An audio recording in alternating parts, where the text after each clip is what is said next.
Más textos disponibles en Simba. Y yo poseo preciosamente un amigo, su nombre es Jacinto, que nació en un palacio, con 40.000 duros de renta en pingües tierras de pan, aceite y ganado.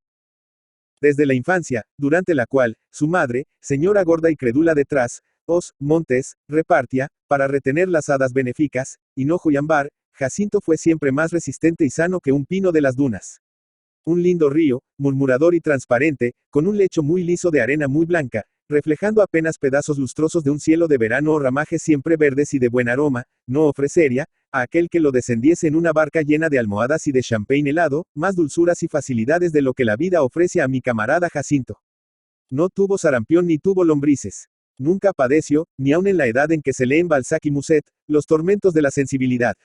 En sus amistades fue siempre tan feliz como el clásico Orestes.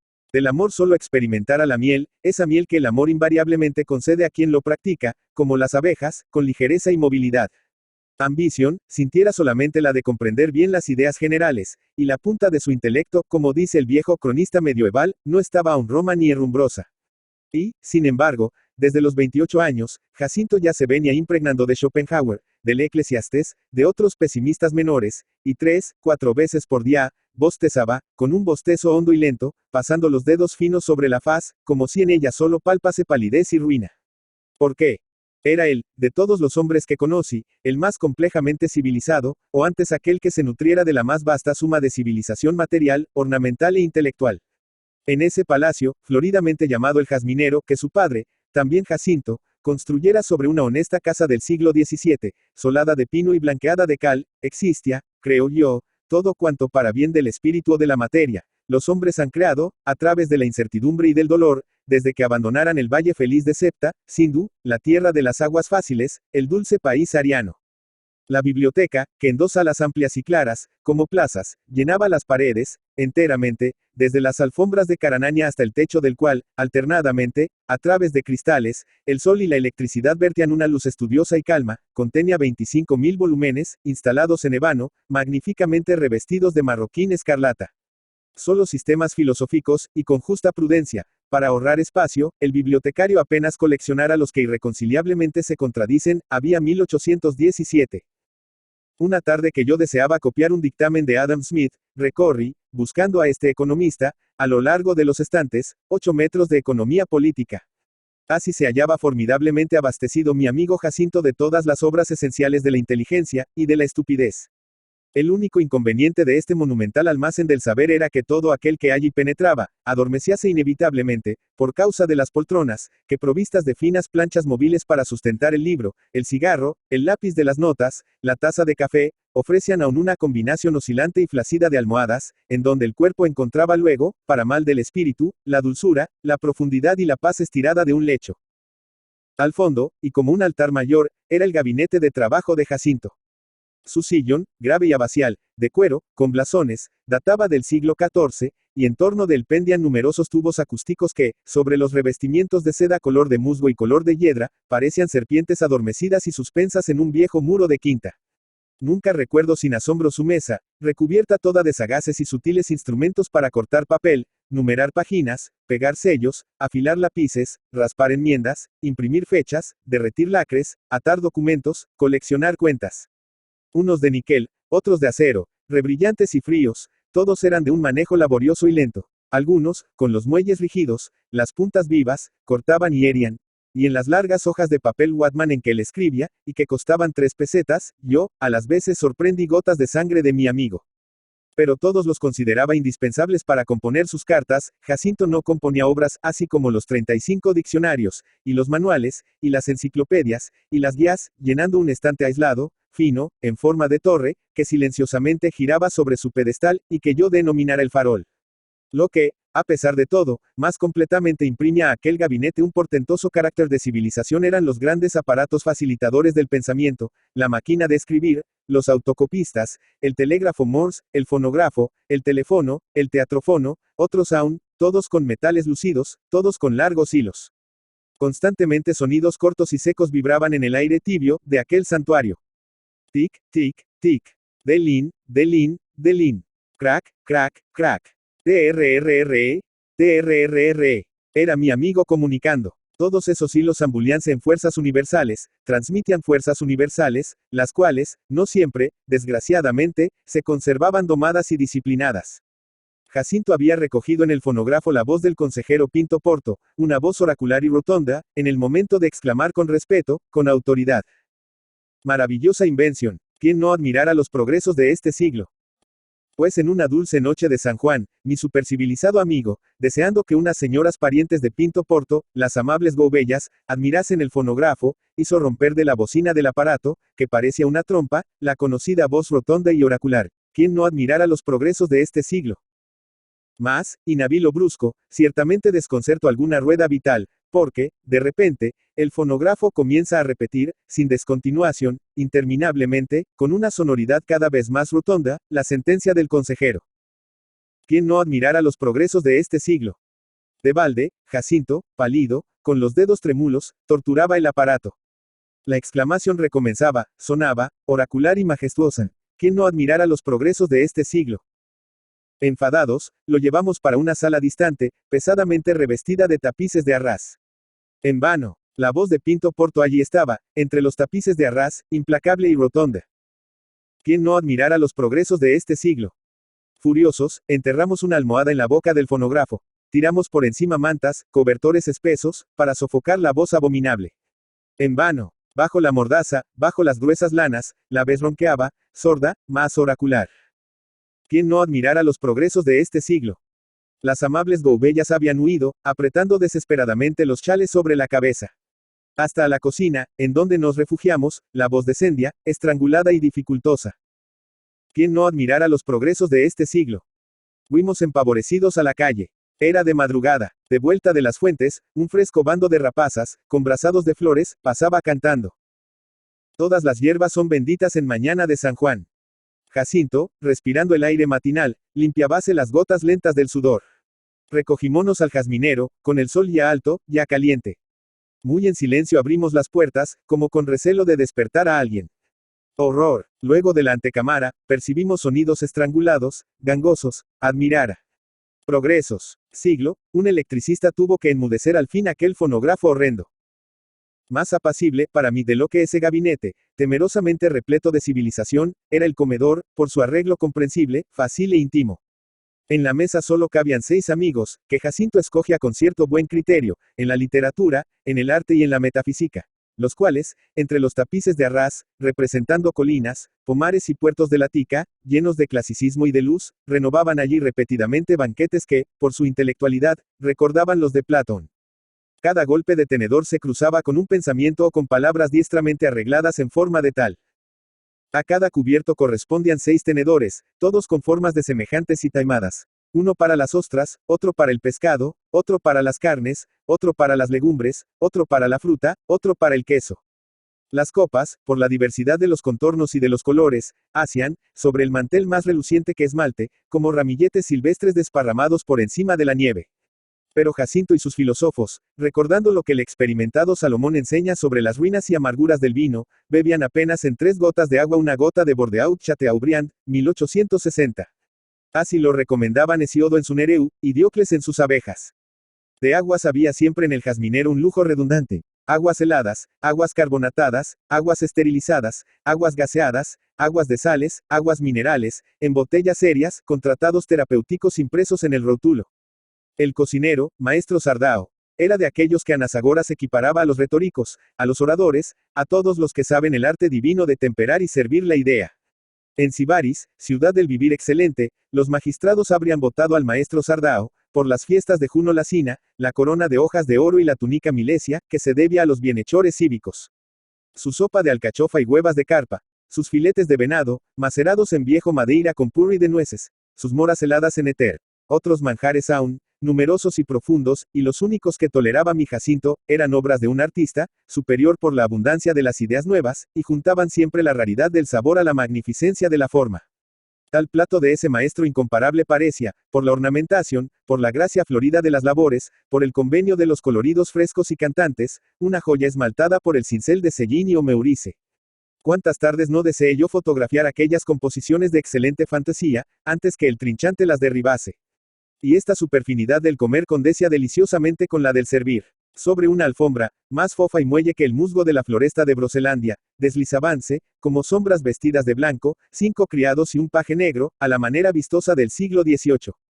Las fuentes, de plata, subían de la cocina y de la repostería por 2 ascensores. Uno para los manjares calientes, forrado de tubos en donde hervía el agua, y otro, más lento, para los manjares fríos, forrado de zinc, amoníaco y sal, y ambos escondidos entre flores, tan densas y frescas que figurabasenos como si hasta la sopa saliese humeando de los románticos jardines de Armida.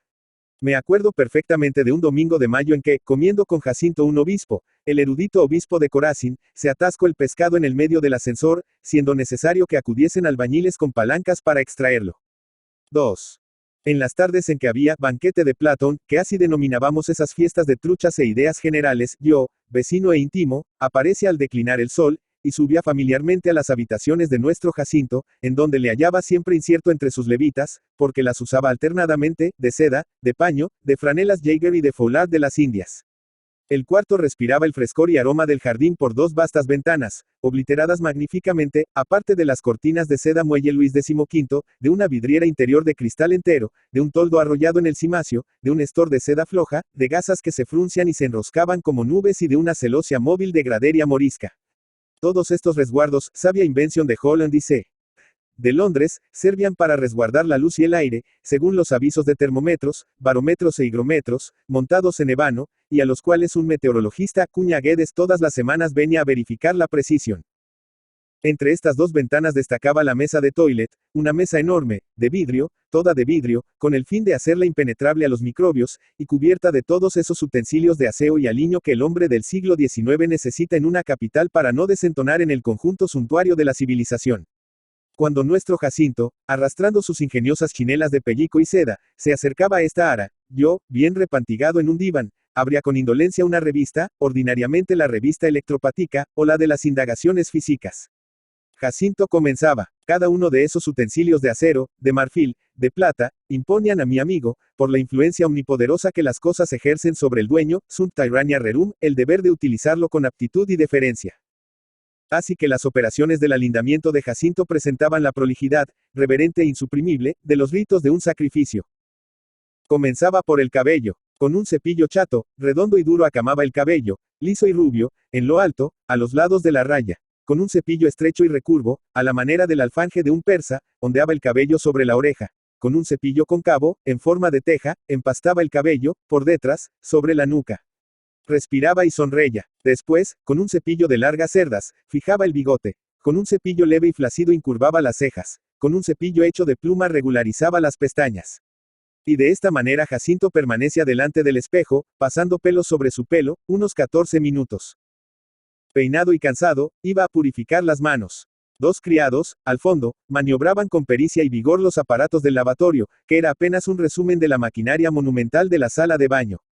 Allí, sobre el mármol verde y roseo del lavabo, había 2 duchas, caliente y fría, para la cabeza. 4 chorros, graduados desde 0 hasta 100 grados. El vaporizador de perfumes. La fuente de agua esterilizada, para los dientes, el surtidor para la barba, y otras espitas que rebrillaban y botones de ébano que, apenas rosados, desencadenaban la marejada y el estridor de torrentes en los Alpes. Para mojarme los dedos, yo nunca me acerqué a aquel lavabo sin terror, escarmentado de la tarde amarga de enero, en que bruscamente desoldada la espita, el chorro de agua a 100 grados reventó, silbando y humeando, furioso, devastador. Huimos todos, despavoridos. Atronó un clamor el jazminero. El viejo Grillo, escudero que había sido de Jacinto padre, quedó cubierto de ampollas en la cara, en las manos fieles. Cuando Jacinto acababa de enjugarse laboriosamente en toallas de felpa, de lino, de cuerda entrenzada, para restablecer la circulación, de seda blanda, para lustrar la piel, bostezaba, con un bostezo hueco y lento.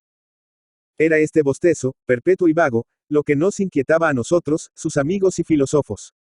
Que faltaba a este hombre excelente. Tenía su inalterable salud de pino bravo, crecido en las dunas. Una luz de inteligencia, propia a todo luminar, firme y clara, sin temblor, 40 magníficos miles de duros de renta. Todas las simpatias de una ciudad chasqueadora y escéptica. Una vida barrida de sombras, más libre y lisa que un cielo de verano. Y todavía bostezaba constantemente. Palpaba en la faz, con los dedos finos, la palidez y las arrugas. A los 30 años Jacinto andaba encorvado, como bajo un peso injusto. Y por la morosidad desconsolada de toda su acción, parecía ligado, desde los dedos hasta la voluntad, por las mallas apretadas de una red que no se veía y que lo trababa.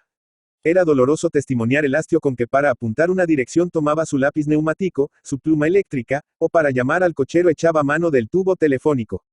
En este mover lento del brazo magro, en los pliegues que le arrugaban la nariz, en sus silencios largos y postrados, se sentía el grito constante que le iba por el alma. ¡Qué pesadez! ¡Qué pesadez! Claramente la vida era para Jacinto un cansancio, o por laboriosa y difícil, o por desinteresante y hueca. Por eso mi pobre amigo procuraba constantemente sumar a ella nuevos intereses, nuevas facilidades. Dos inventores, hombres de mucho celo y pesquisa, estaban encargados, uno en Inglaterra, otro en América, de darle noticia y ofrecerle todos los inventos, los más menudos, que concurriesen a perfeccionar la confortabilidad del jazminero. Además, el propio se correspondía con Edison. Y, por el lado del pensamiento, Jacinto no cesaba, asimismo, de buscar intereses y emociones que le reconciliasen con la vida, penetrando, a cata de esas emociones y de esos intereses, por las veredas más desviadas del saber, a punto de devorar, desde enero a marzo, 77 volúmenes sobre la evolución de las ideas morales entre las razas negroides. Nunca hombre de este siglo batalló más esforzadamente contra el enfado de vivir. De balde, hasta de exploraciones tan cautivantes como esa, a través de la moral de les negroides, Jacinto regresaba más mustio, con bostezos más hondos. Entonces era cuando se refugiaba intensamente en la lectura de Schopenhauer y del Eclesiastés.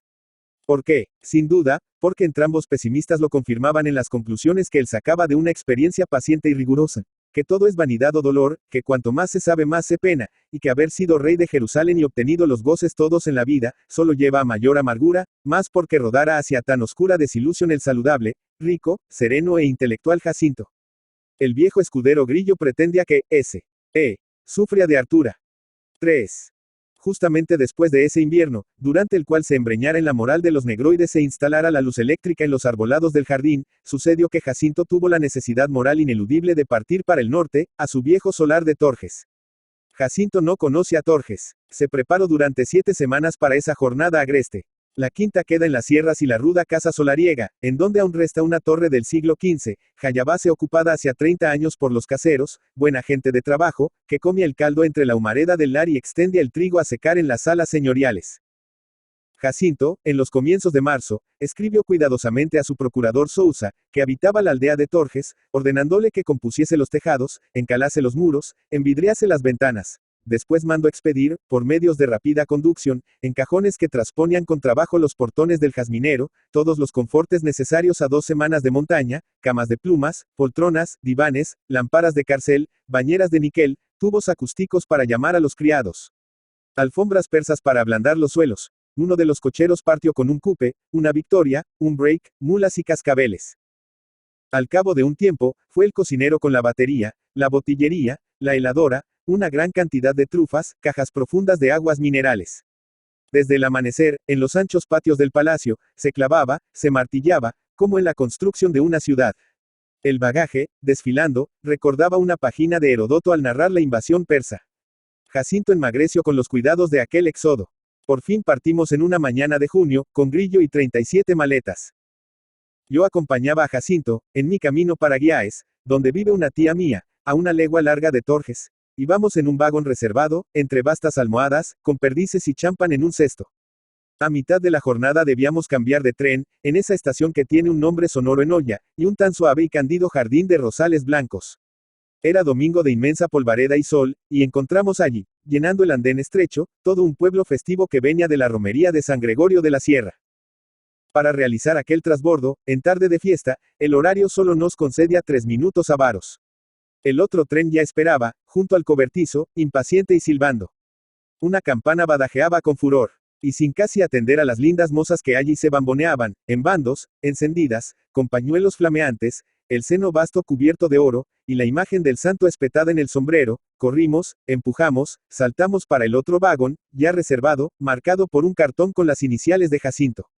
Inmediatamente el tren rodó. Entonces pensé en nuestro Grillo, en las 37 maletas. Apoyado de bruces en la portezuela pude ver aún junto al ángulo de la estación, bajo los eucaliptos, un montón de equipaje y hombres de gorra galoneada que delante del braceaban desesperados. Murmuré, recayendo en las almohadas. ¡Qué servicio! Jacinto, en un rincón, sin abrir los ojos, suspiro, ¡qué pesadez! Durante una hora deslizámonos lentamente entre trigales y viñedos, Y aún el sol batía en las vidrieras, caliente y polvoriento, cuando llegamos a la estación de Gondín, en donde el procurador de Jacinto, el excelente Sousa, debía esperarnos con caballos que nos llevaran por la sierra, hasta el solar de Torjes. Detrás del jardín de la estación, todo florido también de rosas y margaritas, Jacinto reconoció enseguida sus carruajes aún empaquetados en lona. Pero cuando nos apeamos en el pequeño andén blanco y fresco, solo hallamos en torno nuestro soledad y silencio. Ni procurador, ni caballos. El jefe de la estación, a quien yo pregunté con ansiedad, si no apareciera por allí el señor Sousa, si no conoce al señor Sousa, sacó afablemente su gorra galoneada. Era un mozo gordo y redondo, con colores de manzana camuesa, que traía bajo el brazo un libro de versos. Conocía perfectamente al señor Sousa, 3 semanas antes jugara con el Alamanilla. Esta tarde, sin embargo, infelizmente, no había visto al señor Sousa. El tren desapareciera por detrás de las altas rocas que allí penden sobre el río. Un cargador hacia un cigarro, silbando. Cerca de la valla del jardín, una vieja, toda de negro, dormitaba agachada en el suelo, delante de una cesta de huevos. Y nuestro grillo y nuestro equipaje. El jefe encogió risueñamente los hombros rollizos. Todos nuestros bienes habían encallado, de seguro, en aquella estación de rosales blancos que tiene un nombre sonoro en olla. Y allí estábamos nosotros, perdidos en la sierra agreste, sin procurador, sin caballos, sin grillo, sin maletas. ¿Para qué referir menudamente el lance lamentable? Próximo a la estación, en una quebrada de la sierra, había un casal forero a la quinta, en donde conseguimos, para llevarnos y guiarnos a Torjes, una yegua lazarina, un jumento blanco, un rapaz y un podenco.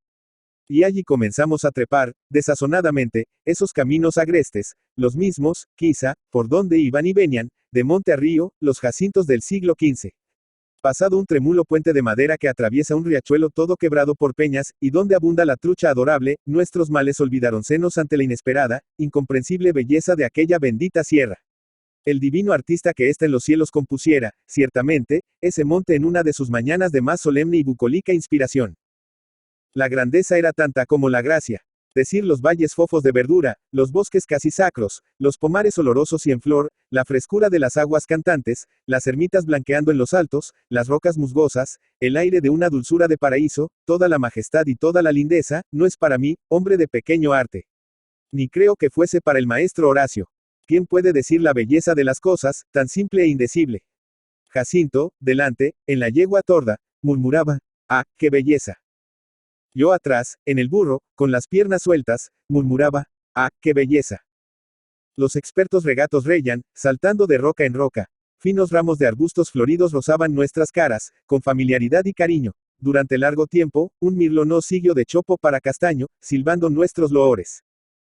Tierra bien acogedora y amable. ¡Ah, qué belleza! Entre ahaches maravillados llegamos a una avenida de hayas, que nos pareció clásica y noble. Dando un nuevo vergajazo al burro y a la yegua, el rapaz, con su podenco al lado, gritó, ya estamos.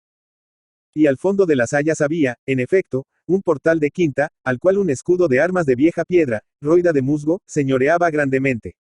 Dentro ya, los perros ladraban con furor. Y apenas Jacinto y yo, atrás de él, en el burro de Sancho, traspusimos el dintel solariego, corrió, hacia nosotros, desde lo alto de la escalera, un hombre blanco, rapado como un clérigo, sin cuello, sin chaqueta, que erguía para el aire, en un gran asombro, los brazos desolados. Era el casero, Cebras. Y en aquel punto, allí, en las piedras del patio, entre el latir de los perros, brotó una tumultuosa historia, que el pobre Bras balbuceaba, aturdido, y que llenaba la faz de Jacinto de lividez y de cólera. El casero no esperaba a ese, nadie esperaba a ese, él decía su insolencia. El procurador, el señor Sousa, estaba en la frontera desde mayo, atendiendo a la madre que había recibido una cos de una mula. Por fuerza había habido engaño, cartas perdidas. Porque el señor Sousa no contaba con ese, hasta septiembre, para la vendimia. En casa ninguna obra comenzara y, desgraciadamente para ese, los tejados aún estaban sin tejas, y las ventanas sin vidrios. Cruce los brazos, tomado de un justo espanto. Pero los cajones, esos cajones remitidos a Torjes, con tanta prudencia, en abril, repletos de colchones, de regalos, de civilización. El casero, vago, sin comprender, desencajaba los ojos menudos en donde ya bailaban lágrimas. Los cajones, nada llegara, nada apareciera. Y en su perturbación, Cebras buscaba entre las arcadas del patio, en los bolsillos de los pantalones. Los cajones. No, no tenía los cajones. En esto, acercóse gravemente el cochero de Jacinto, que había traído los caballos y los carruajes. Ese era un hombre civilizado, y acusó de todo al gobierno. Ya cuando el servía al señor vizconde de S. Francisco habíanse perdido, por abandono del gobierno, de la ciudad a la sierra, 2 cajas de vino viejo de Madeira y ropa blanca de señora. Por lo cual, él, escarmentado, sin confianza en la nación, no abandonara los carruajes, y era todo lo que restaba a S.E. El break, la victoria, el cupe y los cascabeles. Solo que, en aquella ruda montaña, no había carreteras por donde pudiesen rodar. Y como para subirlos hasta la quinta eran necesarios grandes carros de bueyes, los dejara a la abajo, en la estación, quietos, empaquetados en lona. Jacinto quedó plantado delante de mí, con las manos en los bolsillos, y ahora. Nada restaba sino recogernos, cenar el caldo del tío Cebras, y dormir en las pajas que los hados nos concediesen. Subimos. La escalera noble conduce a un gran balcón, todo cubierto en alpendre, aumentando la fachada del casero ni ornado, entre sus gruesos pilares de granito, con cajones llenos de tierra, en que florecían claveles. Cogí un clavel, entramos, y mi pobre Jacinto contemplo, en fin, las alas de su solar. Eran enormes, con las altas paredes revocadas de cal que el tiempo y el abandono habían ennegrecido, y vacías, desoladamente desnudas, ofreciendo apenas como vestigio de habitación y de vida, por los rincones, algún montón de cestos o algunas de asadas. En los techos remotos de encina negra albeaban manchas, que era el cielo ya pálido del fin de la tarde, sorprendido a través de los agujeros del tejado. No quedaba una vidriera. A las veces, bajo nuestros pasos, una tabla podrida crujía y cedia. Hicimos alto, al cabo, en la última, la más vasta, donde había 2 arcas inmensas para guardar el grano, y allí depusimos melancólicamente lo que nos quedara de las 37 maletas, los abrigos de viaje, un bastón y un diario de la tarde. A través de las ventanas desvidriadas, por donde se avistaban copas de arbolados y las sierras azules de Allende el río, el aire entraba montesino y amplio, circulando plenamente como en un terrado, con aromas de pinar bravio. Y ala, de lo hondo de los valles, subía desgarrada y triste, una voz de pastora cantando. Jacinto balbucio, es sonoroso. Yo murmure, es campestre. I.V. Cebras, en tanto, con las manos en la cabeza, desapareciera a ordenar la cena para sus incelencias. El pobre Jacinto, desalentado por el desastre, sin resistencia contra aquel brusco desaparecimiento de toda la civilización, cayó pesadamente sobre el poyo de una ventana, y desde allí miraba a los montes. Y yo, a quien aquellos aires serranos y el cantar del pastor sabían bien, terminé por descender a la cocina, conducido por el cochero, a través de escaleras y callejones, en donde la oscuridad venía menos del crepúsculo que de densas telas de araña. La cocina era una espesa masa de tonos y formas negras, color de hollín, en la cual refulgía al fondo, sobre el suelo de tierra, una hoguera roja que lamía gruesas ollas de hierro, y se perdía en humareda por la reja escasa que en lo alto colaba la luz. Un bando alborozado y parlero de mujeres desplumaba pollos, batía huevos, limpiaba arroz con santo fervor. Del centro de ellas, el buen casero, atontado, embistio para mí, jurando que, la cena de sus incelencias no se demoraba un credo. Y como yo le interrogara a propósito de las camas, el digno Bras tuvo un murmurio vago y tímido sobre jergoncitos en el suelo. Es bastante, señor Cebras, acudí yo para consolarle. Pues así Dios sea servido. Suspiró el hombre excelente, que atravesaba en esa hora el trance más amargo de su vida serrana. Eché a andar hacia arriba con estas consoladoras nuevas de cena y cama, y encontré a un ami Jacinto en el poyo de la ventana, embebiéndose todo de la dulce paz crepuscular, que lenta y calladamente se establecía sobre valle y monte. En el alto ya temblaba una estrella, vesper diamantina, que es todo lo que en este cielo cristiano resta del esplendor corporal de Venus. Jacinto nunca considerara bien aquella estrella, ni había asistido a este majestuoso y dulce adormecer de las cosas. Ese ennegrecimiento de montes y arbolados, casales claros fundiéndose en la sombra, un toque durmiente de campana que venía por las quebradas, el cuchichear de las aguas entre los prados, eran para él como iniciaciones. Yo estaba enfrente, en el otro poyo. Y lo sentí suspirar como un hombre que al fin descansa. En esta contemplación nos encontró Cebras, con el dulce aviso de que estaba en la mesa la ceniña. Era, en la otra sala, más desnuda, más negra. Y allí, mi supercivilizado Jacinto reculó con un pavor genuino. En la mesa de pino, recubierta con una toalla, arrimada a la pared sordida, una vela de cebo medio derretida en un candelero de Leighton, alumbraba 2 platos de loza amarilla, ladeados por cucharas de palo y por tenedores de hierro.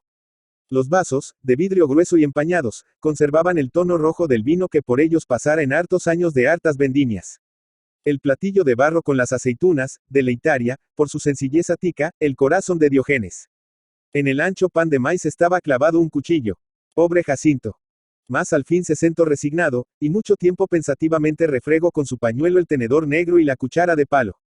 Después, mudo, desconfiado, probo un trago corto de caldo, que era de gallina y olía muy bien. Probo, y levanto hacia mí, su compañero y amigo, unos ojos largos que lucían sorprendidos.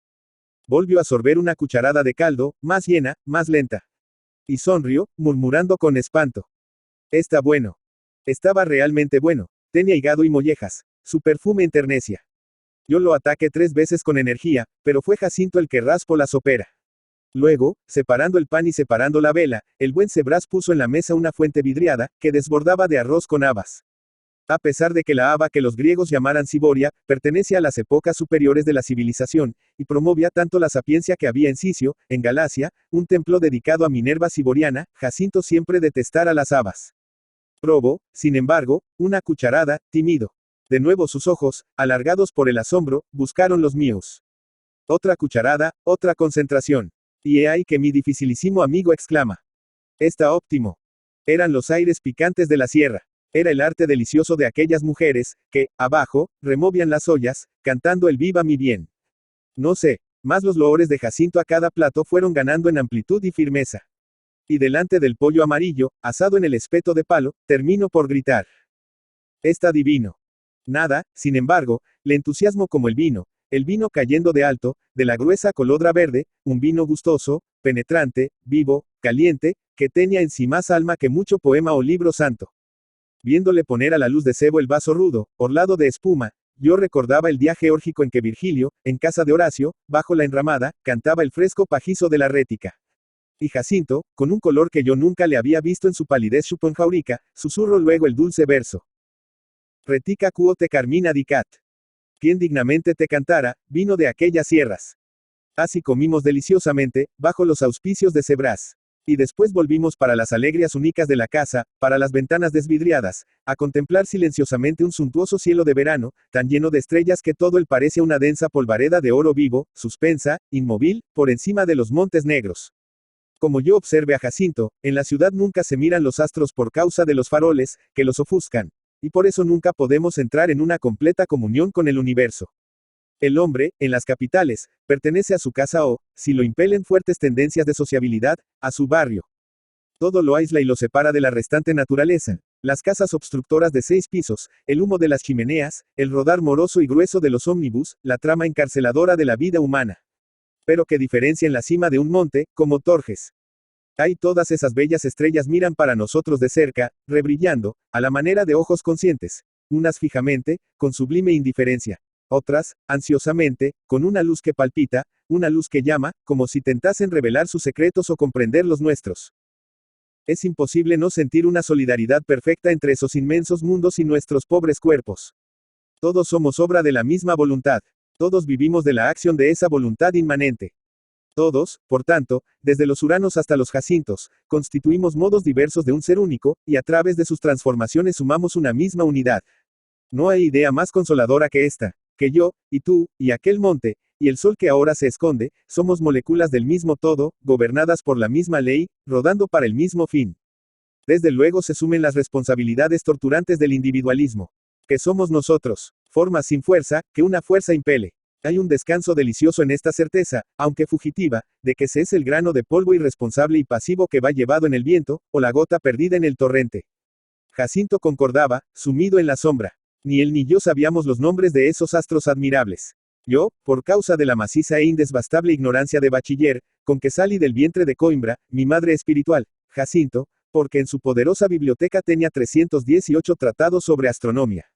Pero que nos importaba, de otra parte, que aquel astro de allí se llamase Sirio y aquel otro Aldebarán. ¿Qué les importaba a ellos que uno de nosotros fuese José y el otro Jacinto? Éramos formas transitorias del mismo ser eterno, y en nosotros había el mismo Dios. Y si ellos también así lo comprendían, estábamos allí nosotros, en la ventana de un caserón serrano. Ellos, en un maravilloso infinito, ejecutando un acto sacrosanto, un perfecto acto de gracia, que era sentir conscientemente nuestra unidad y realizar, durante un instante, en la conciencia, nuestra divinización. De esta suerte filosofábamos cuando Sebras, con un candil en la mano, vino a decir que estaban preparadas las camas de sus incelencias, de la idealidad descendimos gustosamente a la realidad, y que vimos entonces, nosotros, los hermanos de los astros. En 2 salas tenebrosas y cóncavas, 2 jergones, tirados en el suelo, en un rincón, con 2 colchas de algodón. A la cabecera un candelero de Leighton, posado sobre un banco, y a los pies, como lavatorio, un barreño barnizado encima de una silla de madera. En silencio, mi supercivilizado amigo palpó su jergón y sintió en él la rigidez del granito. Después, corriendo por la cara de Caida los dedos mustios, consideró que, perdidas sus maletas, no tenía ni zapatillas ni camisón. De nuevo Sebras hizo de providencia, trayendo al pobre Jacinto, para que desahogase los pies, unos tremendos huecos de madera, y para que cubriese el cuerpo, dulcemente educado en Sibaris, una camisa de la casera, enorme, de estopa, más áspera que estameña de penitente, y con volantes crespos y duros, como labores en madera. Para consolarle recorde que Platón cuando componía el banquete, Jenofonte, cuando mandaba a los 10.000, dormían en peores catres. Las camas austeras hacen las fuertes almas, solo vestido de estameña se penetra en el paraíso. ¿Tiene usted, murmuró mi amigo, desatento y seco, alguna cosa que yo pueda leer? No puedo dormirme sin leer. Yo tenía únicamente el número del diario de la tarde, que rasgué por el medio, y repartí con él fraternalmente. ¿Y quién no vio entonces a Jacinto, señor de Torges, agazapado en el borde del jergón, junto de la vela que goteaba sobre el banco, con los pies desnudos, ocultos en los gruesos huecos, recorriendo en la mitad del diario de la tarde, con los ojos confusos, los anuncios de los barcos, no puede saber lo que es una vigorosa y real imagen del desaliento?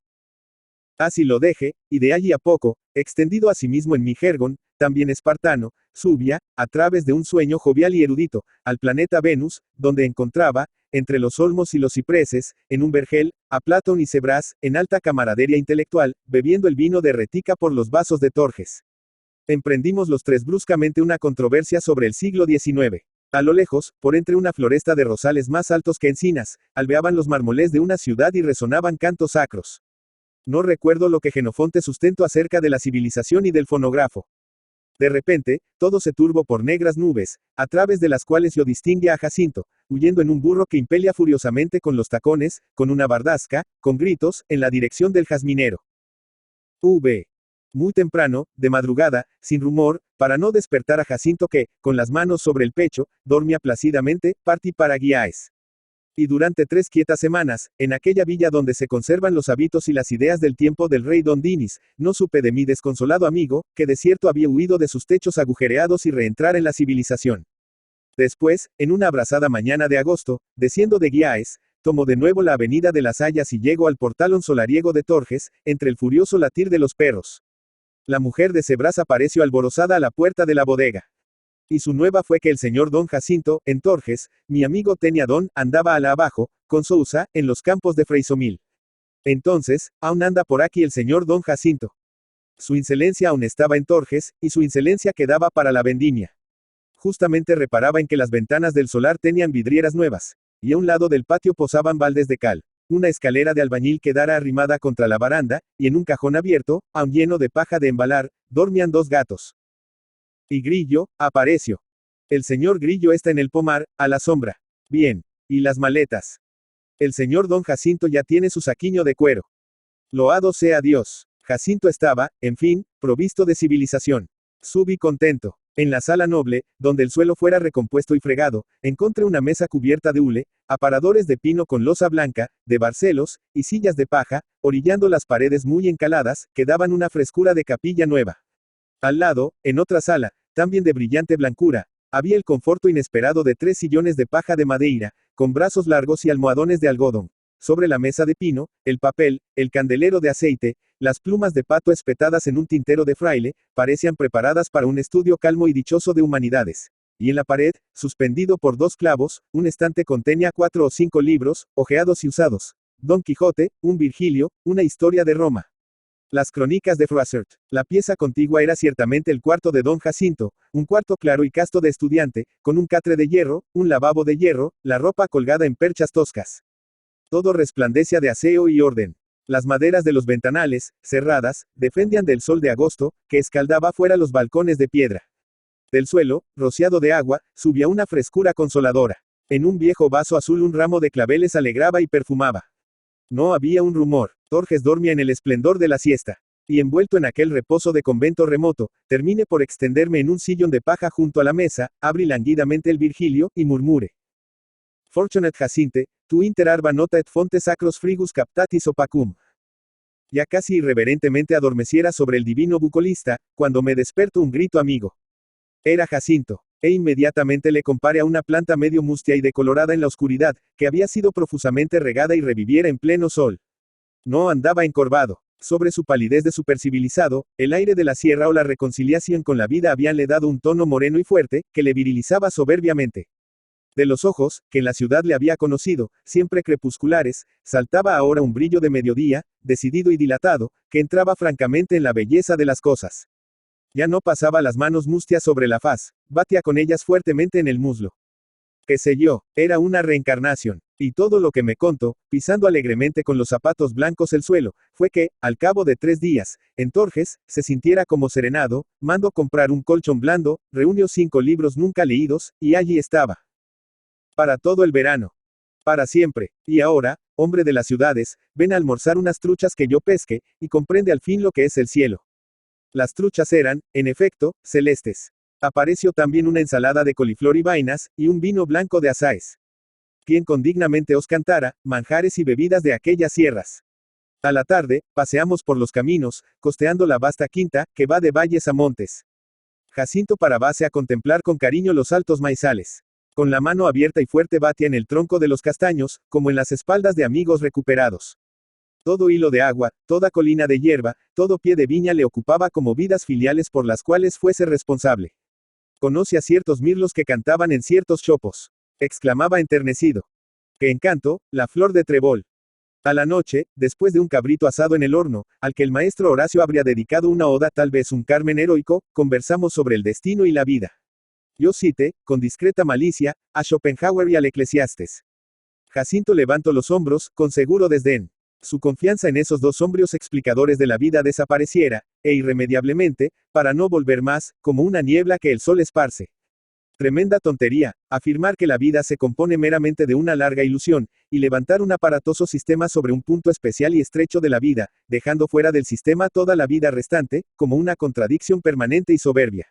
Era como si él, Jacinto, señalando una ortiga, crecida en aquel patio, declarase triunfalmente, aquí está una ortiga. Toda la quinta de Torges, de consiguiente, es una masa de ortigas. Bastaría que el huésped alzase los ojos, para ver los trigales, los pomares y los viñedos. Luego que, de esos dos ilustres pesimistas, uno, el alemán, que conocía de la vida, de esa vida de que había hecho, con doctoral majestad, una teoría definitiva y doliente.